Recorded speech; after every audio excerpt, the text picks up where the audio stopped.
Okay,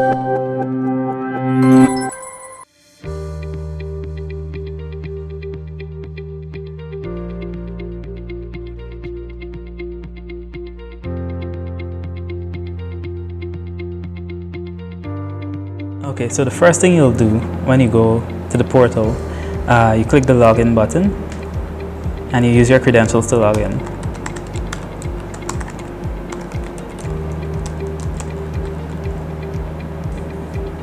As soon as you get in, you'll be presented with your dashboard where you can access various functions. An overview of the functions you can access would be you have your supplier profile that you can manage here, and this would cover your profile, your company information. You have the opportunity to find suppliers. This allows you to search for suppliers in various service categories. You can post business notices. So if you have, let's say you have a catering job and you want to post the requirements for suppliers to see, you can post that so suppliers will see that information and then they can contact you. And you can manage your company contacts, which would be additional persons from your company that can log in. So what I'll do is go through the supplier profile section first.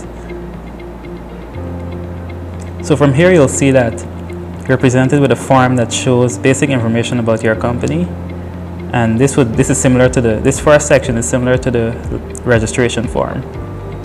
And from then you have various categories that provide more information about your company, such as products and services, the certificates that you may have, any referrals, and we have the ownership questions about how you manage your company, and we have other sections here as well. So that's a brief overview of what your supplier profile looks like and how you can update it. Alright, so now I'll move on to finding other suppliers. So this section provides you with tools to find and export suppliers in various sectors and based on filters. So you can either search for a supplier by name, or you can combine various other filters to find what you're looking for. So let's say you want catering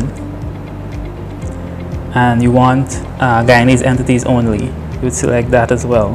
Then if you want companies owned by women, you select that as well, and it combines all the filters.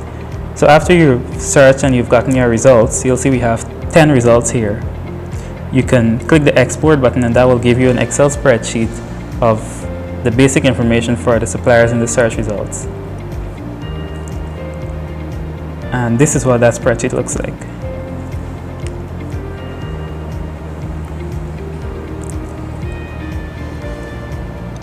So this summarizes the important information about the companies that you search for, and it exports it in an easy-to-use Excel spreadsheet. From the search results, you can also view the supplier details. So I can pull up one of these suppliers, and this will show me information about that company. So it shows their company profile, basic information about the company, what type of company it is, their contact information. And we can also check information in the other sections, such as what products and services they provide. And this lists all the services that they selected and populated in their profile. So if I go back to the list, you'll see that all these suppliers here have catering in their products and services. Right. So you'll see that if I pull up any one of these suppliers, you'll see that they have catering in their services. Another feature that you'll have access to would be business notices. So from here you can create business notices and post it so that other suppliers can see and contact you if they have any questions about what you posted. So you'll see we have one here.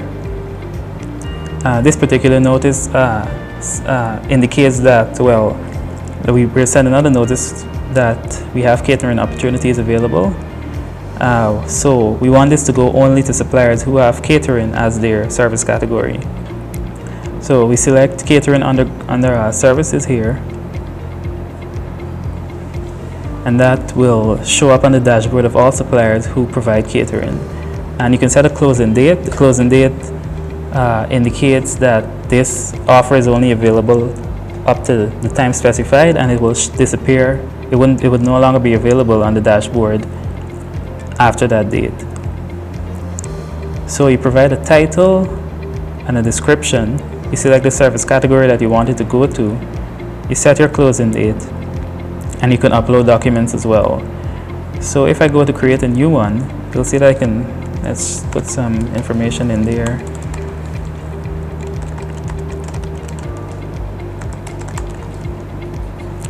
And I select some of these fields. And in order to attach documents, we'll have to save it first. So when we save it, you'll see that it comes up in the list here under posted business opportunities.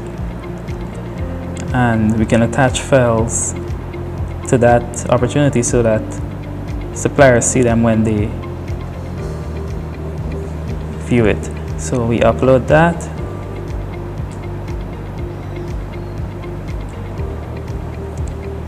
And we save that.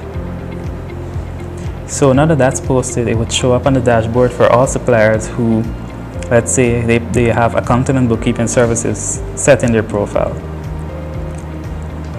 So I'll go to the profile of the current supplier, and add accounting services as a service category.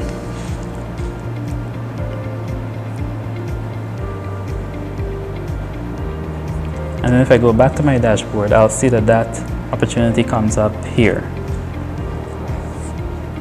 Now, if you want to learn more about the opportunity that was posted, you click on it and it loads everything about it, all the details, and you can also download the attachment.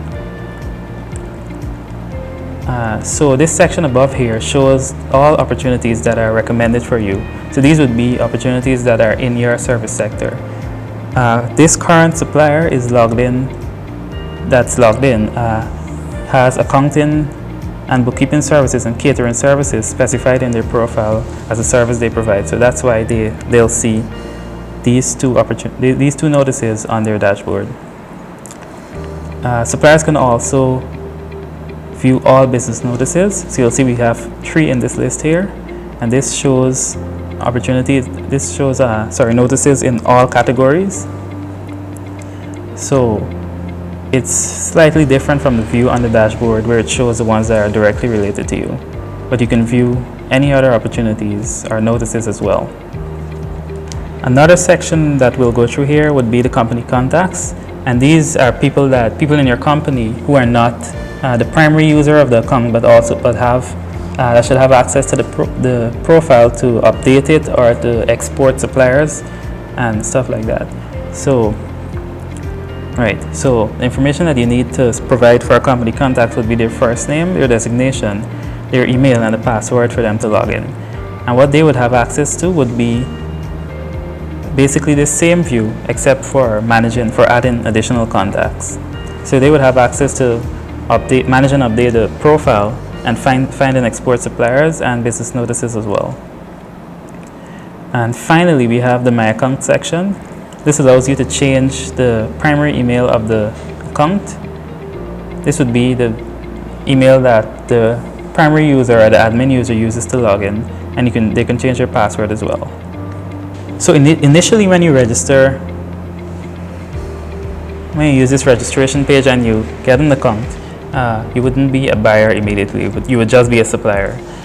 So to upgrade, you would have to call the center and speak to Kara or somebody here that's handling that, and they would upgrade your profile. And then you'll have access to the additional functions.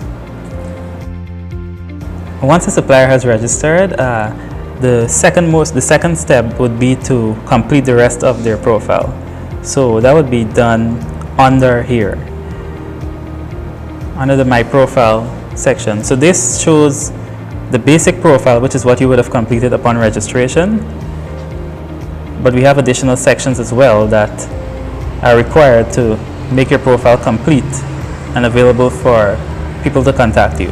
So one of these sections would be the products and services, where you add all the services that you provide and whether or not they're a primary or secondary service. You upload any certificates such as your business registration, and you can add your referrals. So these would be companies that you've provided services to, and they've they have given you a review or referred you to someone else. In addition to that, there are some additional questions under your profile where you answer these questions to provide more information to buyers who may express an interest in your company. And lastly, we have some documents that may be related to your profile, such as any documents that are related to your company, any brochures and such.